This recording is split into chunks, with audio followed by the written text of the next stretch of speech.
अंजनगाव सुर्जी येथे बांगलादेशी नागरिकांना बनावट कागदपत्रांच्या आधारे जन्मदाखले वितरित करण्यात आल्याचा आरोप भारतीय जनता पक्षाचे नेते किरीट सोमय्या यांनी केल्यानंतर या प्रकाराची चर्चा राज्यभर सुरू असतानाच अंजनगाव सुर्जी पोलिसांनी 2 प्रकरणांमध्ये 6 जणांच्या विरोधात अखेर गुन्हा दाखल केला आहे। आरोपींवर स्वतःच्या फायद्यासाठी जन्म प्रमाणपत्र मिळवण्यासाठी बनावट कागदपत्र तयार करून ते खरे म्हणून वापरून शासनाची फसवणूक केल्याचा आरोप आहे। एका प्रकरणात पोलिसांनी नजराना बी साहेब खान, सय्यद करामत अली सय्यद नूर, शेख नजीर शेख रशीद आणि रशीद खान आयान सर्व राहणार अंजनगाव सुर्जी या 4 जणांच्या विरोधात गुन्हे दाखल केले आहेत। तर दुसऱ्या प्रकरणात अब्दुल सलीम अब्दुल सरातार, किसन नेमाडे या दोघांच्या विरोधात गुन्हे दाखल करण्यात आले आहे। येथे मोठ्या प्रमाणात बोगस कागदपत्र, फर्जी डॉक्युमेंट, बेनामी लोकांचे अर्ज इथल्या तहसीलदार कार्यालयाने 1484 पैकी 0 अर्ज फेटाळले, 5 ते 85 सर्टिफिकेट दिले आणि 9 देण्याची प्रक्रिया पूर्ण केली। या संबंधी 100 पुरावे मी आज अंजनगाव पोलीस स्टेशन येथे सुपूर्द केले, माझी तक्रार दिली आहे। मला आशा आहे की याच्यावर FIR गुन्हा दाखल होणार। ज्या 100 लोकांनी जे बांगलादेशी आहे, मी पुन्हा एकदा म्हणतो बांगलादेशी आहे, इथला मुस्लिम आहे, त्याच्याकडे जन्म प्रमाणपत्र आहे, इथला हिंदूंकडे आहे, हे बाहेरून आलेले आहेत कारण त्यांच्यासोबत डॉक्युमेंटच नाही आहे।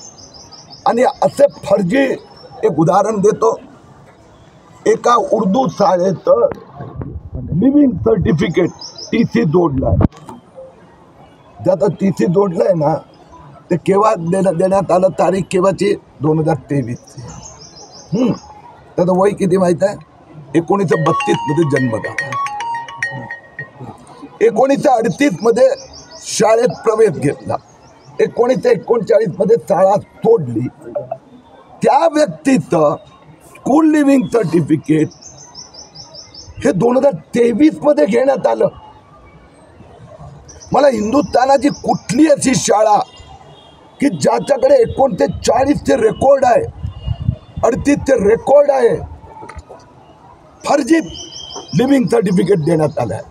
शेकडो फर्जी TC देण्यात आलेले आहे, कॉम्प्युटर प्रिंटआउट देण्यात आले आहे।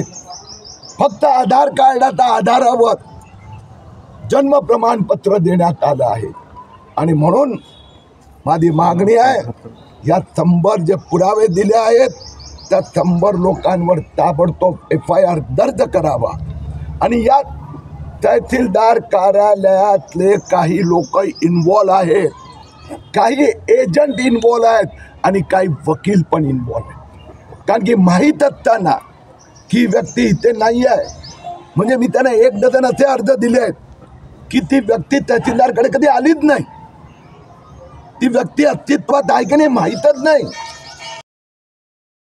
सदर आरोपींविरुद्ध अंजनगाव सुर्जी तहसील कार्यालयाचे नायब तहसीलदार रवींद्र काळे यांनी सदर प्रकरणी पोलिसात तक्रार नोंदवली आहे। अद्याप आरोपींना अटक करण्यात आलेली नाही।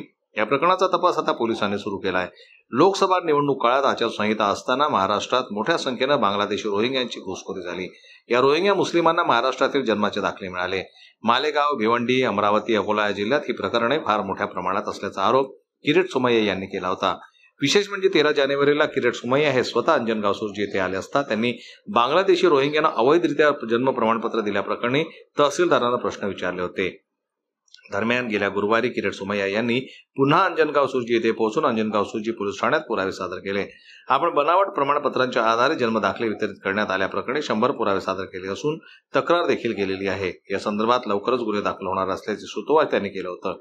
या संपूर्ण प्रकरणाकडे तालुक्यातील जनतेचं लक्ष लागलेलं आहे। जनमत लाईव्ह न्यूज करता सचिन पाटील अब्रुक यांची रिपोर्ट अंजनगाव सुर्जीहून।